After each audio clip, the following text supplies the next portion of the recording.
Today, I am so excited to introduce you to Lisa Kipps Brown.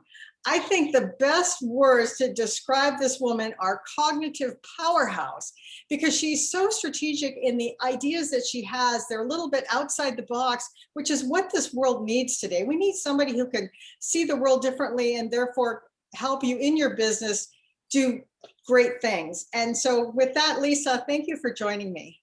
Hi, thank you so much for having me, Nana. I'm really excited to talk with you. Oh my gosh.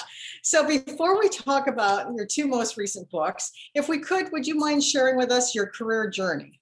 Sure. Okay. So, first of all, I'm 60 years old. I just turned 60 in May. And I tell people because I'm tired of people, 35 and older being ashamed of their age. So, I'm going to tell people. So, 60 years old, and back in the 80s, 79 to 83, when I was in college, I majored in accounting. I had no clue what I wanted to do, but I'm really good at math. And I'm like, okay, I don't want to be a teacher. I didn't start out in engineering. I'm going to be an accountant. And I was really good at it, but I really did not know what an accountant, what a job would be like. And Yes. so after I got out of school, I passed the CPA exam without studying, which is kind of embarrassing.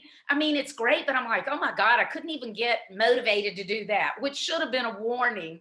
But anyway, I was really good at the the math part of it, but I didn't like the people part because I didn't like the kind of people I worked with. And I didn't like as an auditor, I didn't want to be trying to find people doing things wrong. And Right. I learned that I hate repetitive tasks. So anyway, go on through the years. I'm still an accountant at different places. And I started my first business in 1990 with my husband when he retired from the Navy. But I still was the controller for an international software company. So in 95, I discovered web design.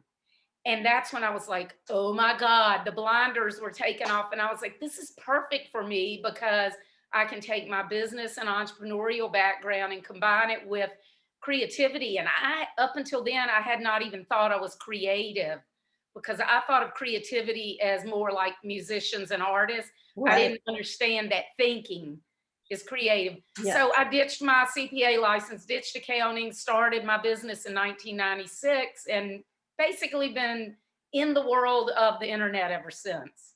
So Lisa, I'm finding that I've spoken to other people who did get their start in accounting and they transitioned out of it. So do you have any advice for somebody who thinks they should go into accounting and maybe why they might want to rethink it? Yeah, well, for me, the thing was, like I said, I don't like repetitive tasks, and I also didn't like I worked for a really big company at one point, and I only got to see one little piece of the pie. So to me, it was just numbers. It didn't mean anything. And when I worked for a smaller company, I had to work a lot harder, but I got to see it all. So it was really interesting, and it meant something to me. So I would say my biggest advice is try to figure out your own personality, what you like, what you don't like. And I'm not talking about like gobbledygook stuff. Just really try to figure out what recharges your batteries and what sucks your soul dry.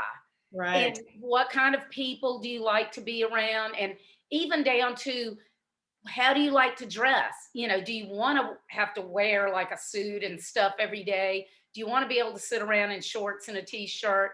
And do you want to travel? Just you really need to look at the whole big picture of basically what do I want my life to be like, and then kind of backtrack into what you're studying for. Absolutely. I'm such a big proponent of working backwards from where you want to end up. So essentially, there's a big difference between a corporate accountant and a mom and pop accountant. Oh, for sure. And, Yeah. even if you want to be a mom and pop accountant, at least with that, you get to see everything. I Right. remember one of my professors at Virginia Tech where I went, he's like, yeah, if you go to work for a big six, at the time it was big six, you get to do all this high powered stuff. But if you live in a small town and you're a CPA, you get to know the real secrets. And so that was kind of funny. But I always say, if I could have been a forensic accountant, I probably would have loved it because that would have been like solving puzzles. Oh yeah, You know, all those but things. just the regular old accounting stuff is boring to me. But I'm really glad that I studied it because it helps with everything else in life. Excellent. And one other thing I would like to say for any younger people who may be listening, or even older, if you're in school now, you're trying to figure out what you're going to major in, I say don't overthink it. Just study something that you are interested in, that you think you'll do well in, because chances are in 15 to 20 years, you're not even going to be in that field anyway. So pick something that you enjoy and that you feel like you can do well in and will enjoy learning about it. Not underwater basket weaving, but something applicable. But like in my case, I couldn't have known that I liked web design and development, because the web as we know it didn't exist at that time. Yeah, I'm right with you on that. Absolutely. So then you and your husband went into business, and do you mind continuing on where it went from there? Well, yeah, so we started a small business, sold that after a couple of years. Then we went into the marine industry and owned a new boat dealership and a yacht brokerage. Ran that for a couple of years, sold that. Then I was at that international software company. And what's really funny, if you look at my career path on LinkedIn, everything was for 2 to 2.5 years. Every single thing, until I started this business in 1996, and now it's been 25 years. Oh my goodness. So that goes to show everything I did, regardless of whether it was a business I owned or a job I had, just wasn't clicking with me, but I didn't know why. And I would say I was probably 35 before I really started understanding myself and the things that motivate me. And, like certain things, I used to think I was lazy. Why do I procrastinate so much? Why am I lazy? And then I realized, no, I'm not. It's that I'm a perfectionist. That's one thing, a perfectionist. So I'm like all or nothing. But another thing is that I work better under pressure. I'm not a good person to do like a little bit every day.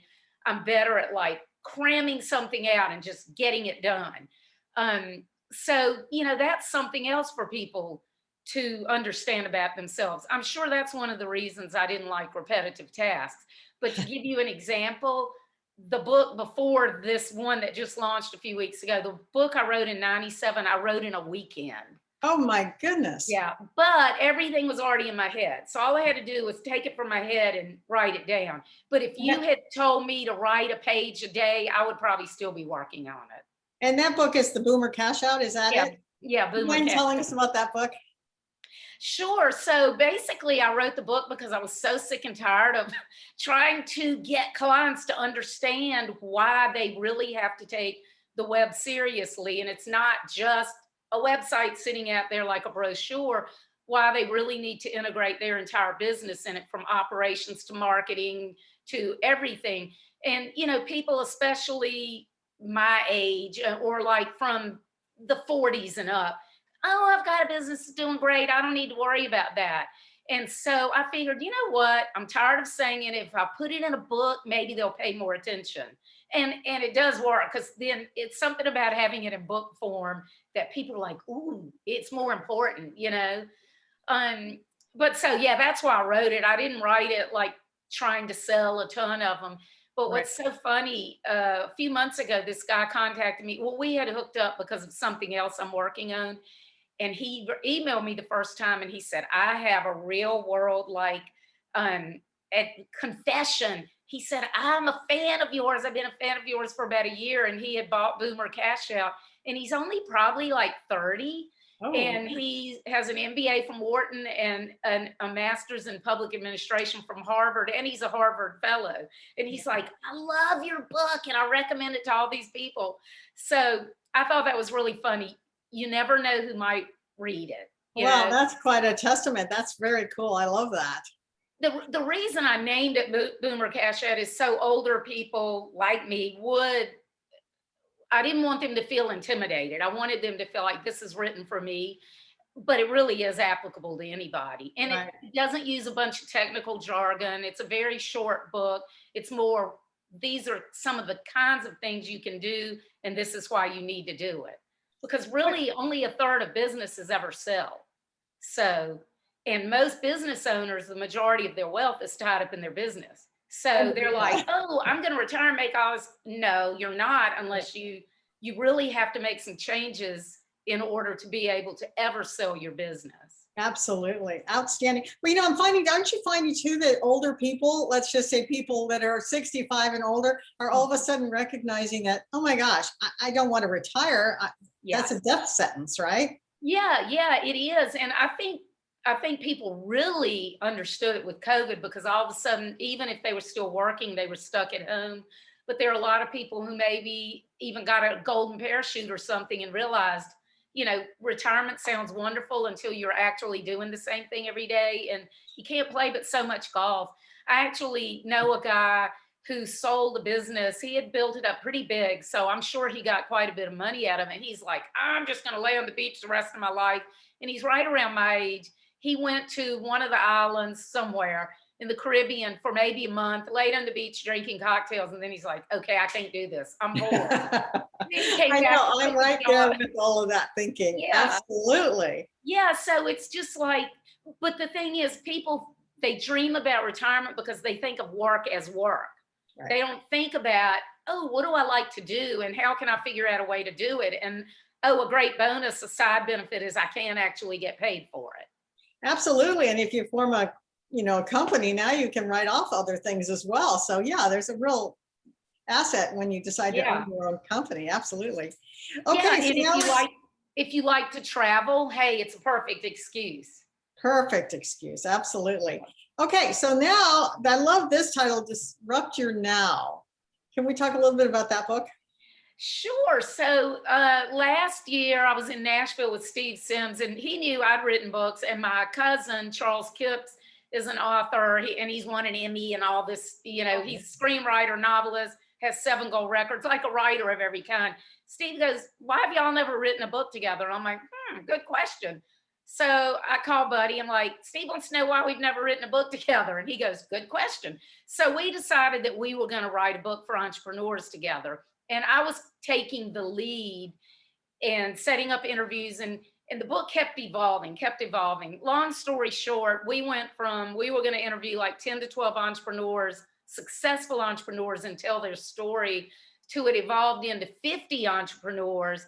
And by the time I sent Charles like a rough draft of like the first chapter, he called me, he goes, oh my God, you sound like, I feel like you're in the living room talking to me. This has to be your book, not our book. So he ended up writing just the foreword. But the title, Disrupt Your Now, came from the fact that I get so aggravated with people saying one day and someday, because that never comes. It's like you could be in an accident tomorrow, but even if you're not, even if you're still here 20 years from now, if you just keep putting off things, it never happens. And so I wanted to put it in the framework for people to understand that there's small things that they can make changes in their life to help them reach the goals that they would like and live life like they want it, but do it now. So you're sort of like a Think and Grow Rich kind of write up for today. Yeah, kind of, except money isn't my motivator, but not that I don't like money, but my motivator is more that I just like disrupting things and I like helping people. Yeah, absolutely. So did you actually travel, or did you do Zoom interviews? How did you talk to so many people? Zoom, because it was actually during COVID. Oh, how perfect. Yeah. So all of it was Zoom, and I have people in Canada, the US, South Africa, Zurich, Switzerland, London, and I don't remember where else. But so yeah, all over the world, but in 50 people. And were these all entrepreneurs, or were they also people that work for other companies? Well, they're all entrepreneurs, but they range from really well-known people like Steve Sims, well-known in their world. Steve Sims, the author of Blue Fishing, and Jeffrey Madoff, who owns Madoff Productions. It's the top videography company in New York City, and Ralph Lauren has been his client for 35 years. Oh, so wow. In that world, everybody knows who he is. From people like them all the way down to a guy who was in prison for 15 years for armed robbery and is now an entrepreneur, and a 17-year-old who has Asperger's and has owned a business for 3 years. There's one person who isn't full-time entrepreneur, and that is she's the director of Kevin Bacon's 6 Degrees organization. Fantastic. So she's the co-founder of 𝗘𝗰𝗄𝗃. She also works in the e-vehicle industry, the electric car charging industry, and that's more entrepreneurial, and she directs his org. But the way she separates out what she does and makes time for them, that was one of the things I wanted in the book, so that people can realize you don't have to be all or nothing. Right. I noticed too that if you've got a Kindle, you can download your book for Kindle. Yeah, yeah. Right now it's only, I think it's $1.99 on Amazon. Now it's going to eventually be $9.99, but I have it cheap at first because I just want people to read it, you know? Yeah, I can't wait to read it. Oh my gosh, if I could interview as many people as you have, I just find people so fascinating. Their stories are incredible. One thing that I really like about how the book ended up, I got to thinking, I was like, I don't want to do like a whole chapter on a person. That gets boring. And face it, a lot of us are so busy that we don't have time to sit down and read a lot. So I pick up a book, the next time I pick it up, I'm like, okay, I forgot what I read. So this, I ended up breaking it up in 5 sections, and it's about you. Like the first chapter is your mindset, you know, what you like, what you don't like. The second one is moving outward a bit to your network, the people you surround yourself with, and looking for opportunities. The third is learning to think differently. The fourth is more about the business itself, like differentiating and delegating, which by the way, I'm terrible at. And then the fifth is business being about more than money. And so it's broken out like that. And then within each part is several chapters. Within each chapter is like 4 to 6 short stories.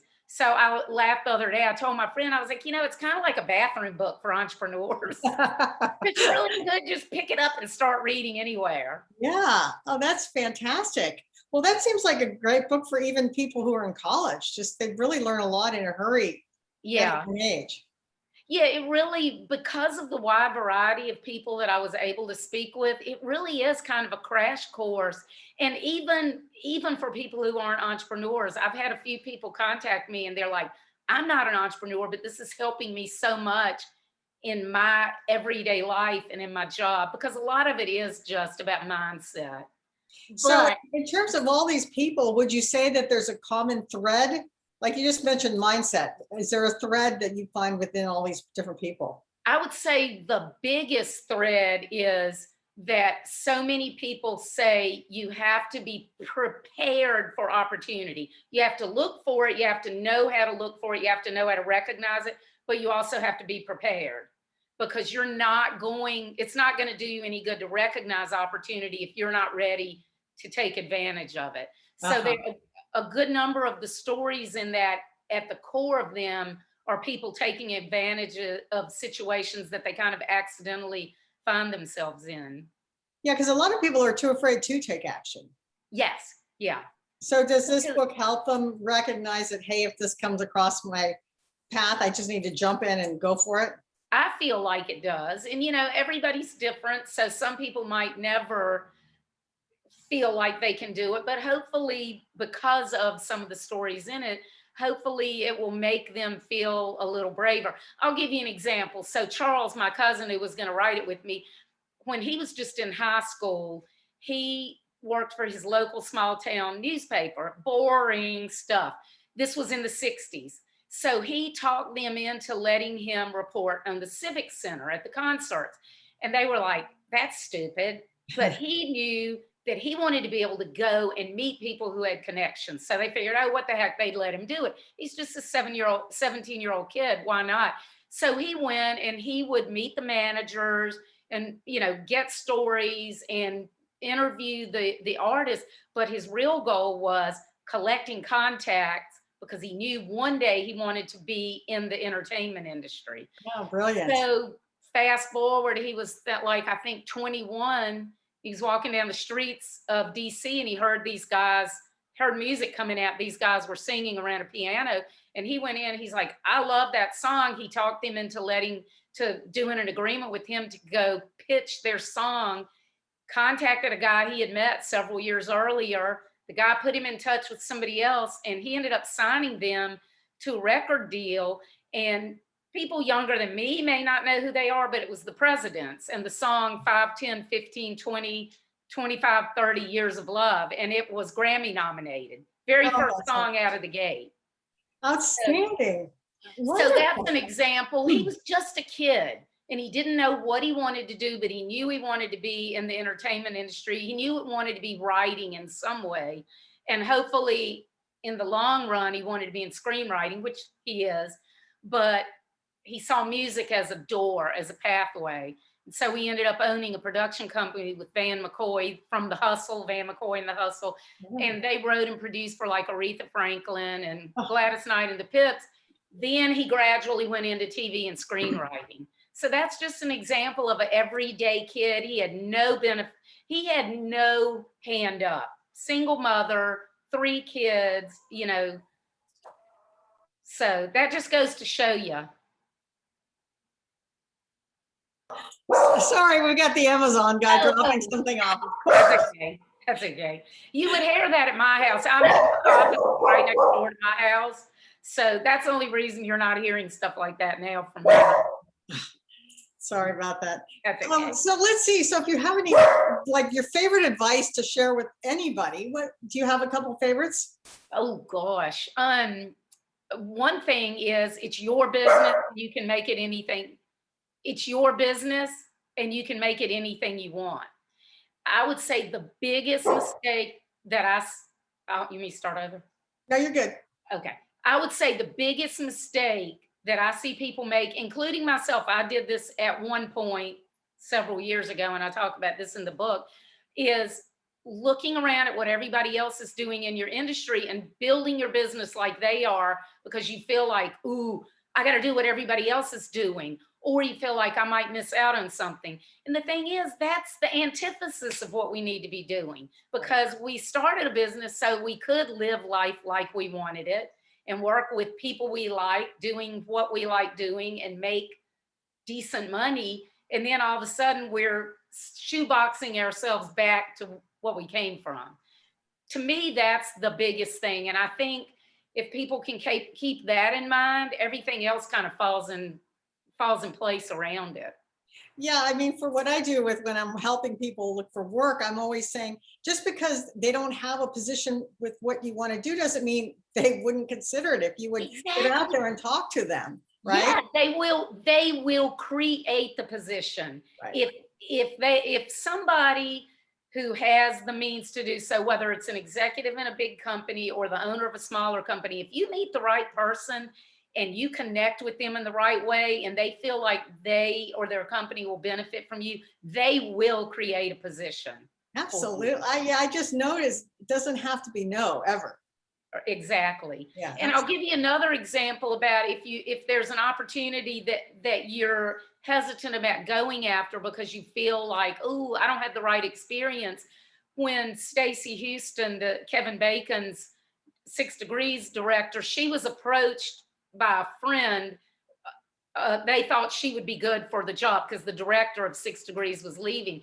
And she's like, I've always been in sales. I've never been in the nonprofit world. How am I going to do this? And then as she started thinking about it, she thought, you know what? The same things I have to do in sales are the same things I would need to do running a nonprofit. You know, you're still out marketing, you're selling ideas. And that's when she realized, the quote that she said to me is something along the lines of, I realized that I had been preparing for this my whole life. And if that isn't the truth, you know, the other thing too that you've kind of hit on is the fact that when you're in a certain job, if you realize it's really not quite the right thing, there's probably pieces of it that you enjoy. And if you can just kind of put all those pieces together, ultimately you will end up with where you're happy and fulfilled with what you want to do. Definitely. And if you're at a bigger company and you feel trapped in something like that, if you can make the right connections in the company and get to talk to the right person, there may be a position within that company that takes all those things that you like better and, you know, has it in a different combination. So that's the thing. Just don't ever look at life and your career as this thing that's stuck. This is the track I'm on and this is what I have to do forever. It's fluid. Exactly. Excellent. Well, listen, Lisa, if people want to reach out to you and learn more about you, how should they do so? So my website is lisakippsbrown.com. That's LISAKIPPSBROWN.com. And I'm on LinkedIn and everywhere else, everywhere pretty much Lisa Kipps Brown. Yeah, So you're yeah, everywhere. reach out to me on there. I'd love to connect with y'all. Oh, that's so wonderful. Well, I really appreciate your time and sharing your wisdom with us. Thank you so much for having me, Nana. All right. Take care, Lisa. You too. Thank you.